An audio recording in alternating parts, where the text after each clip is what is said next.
Good morning, students. Let's start a journey with me. Today, I shall start a poem, Invictus. The history of English literature is spread over different eras, such as Old English era, the medieval era, the Enlightenment, the Romanticism, the Victorian era, modernism, and postmodernism. Of these eras, William Ernest Henley belongs to the late Victorian era in England.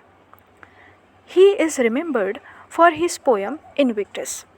He was an English poet, writer, critic, and editor. He had the tuberculosis of the bone from the age of 12. As a result, his left leg below the knee was amputated. He composed this poem during the period of extreme pain due to tuberculosis. He passed several years in the hospital as a patient. He composed a poem collection there, and the name of the poem collection is Hospital. Invictus has been taken from this poem collection.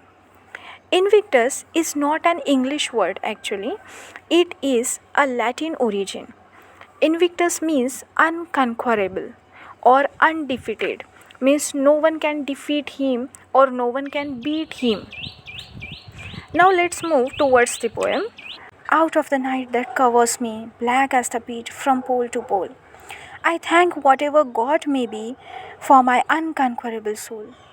In the fell clutch of circumstance, I have not winced nor cried aloud. Under the blood yearnings of chance, my head is bloody but unbowed. Beyond this place of wrath and tears looms but the horror of shade, and yet the menace of years finds and shall find me unafraid. It matters not how strait the gate, how charged with punishments the scroll. I am the master of my fate. I am the captain of my soul. The poem is consist of 4 stanzas.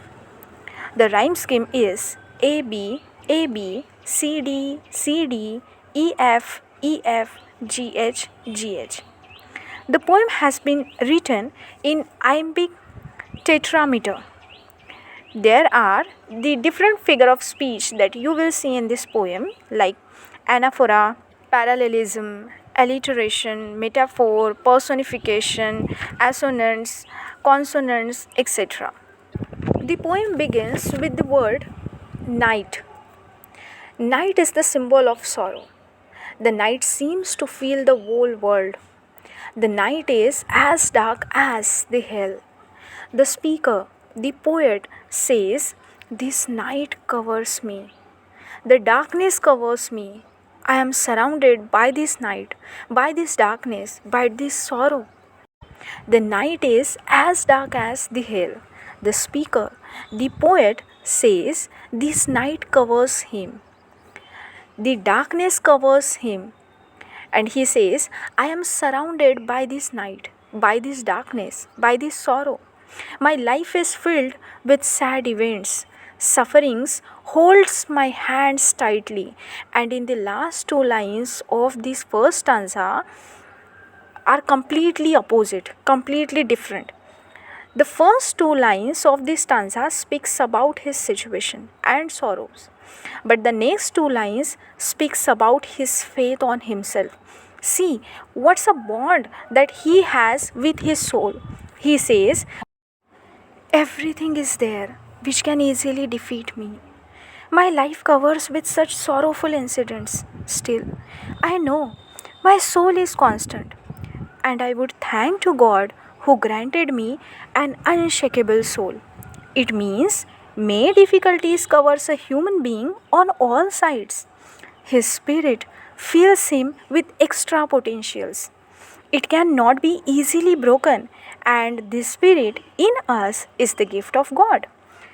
Now let's move towards the second stanza. Here he says, "Fate has been very cruel to him. He was in a grip of unfavorable circumstances. He has suffered much. His condition is desperate. He is in distress. Even he hasn't cried aloud. He has to accept the challenges. He is not complaining or showing discomfort. The circumstances are beating him with a heavy implement. He is damaged by this beating. Still, he says, "My head is bloody, but unbowed." He bears everything, but could not bear to live a defeated life. If the soul is alive, how can a person be defeated? The poet looks beyond the present situation. He looks beyond the presence of anger and sadness. He looks to the future. He looks to the death because the death is inevitable. It hangs over the present. Everyone is afraid of it. The poet is on a bed in the hospital. He feels that his death is near to him. But in the last line of the third stanza, he says, "When death comes, it will find me unafraid. The death will never frighten me." Now let's move to the last stanza of this poem. The poet knows his life is more challenging to him. He refers to a biblical passage. He says, "The gate of heaven may be so narrow." He doesn't care the challenges in life. He doesn't care the horrible event in his fate. He doesn't care whether he will go to heaven through the narrow gate or go to hell.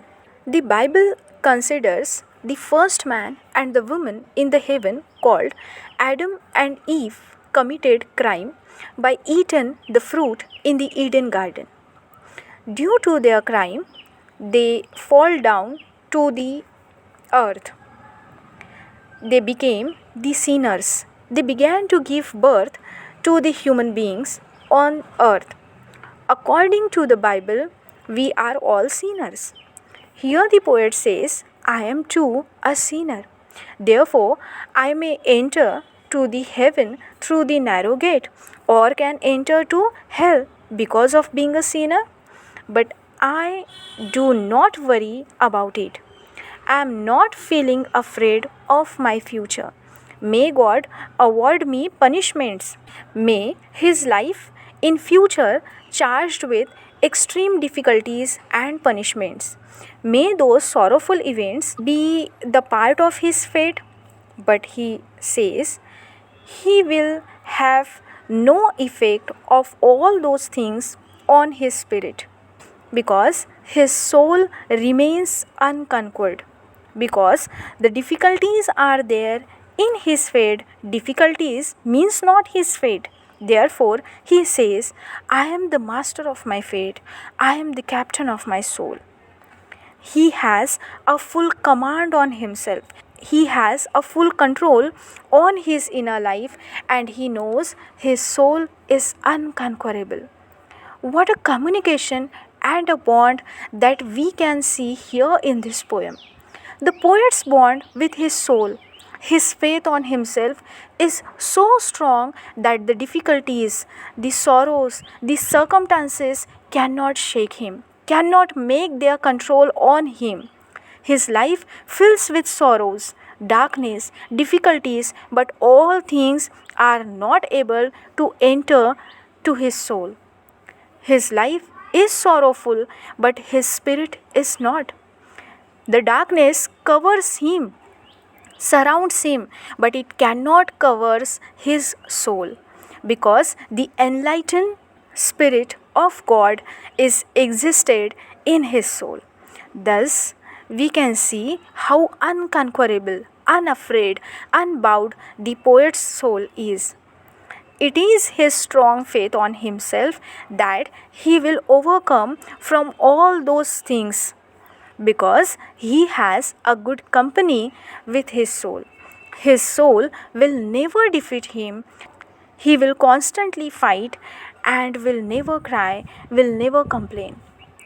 With this, the poem ends. Thank you.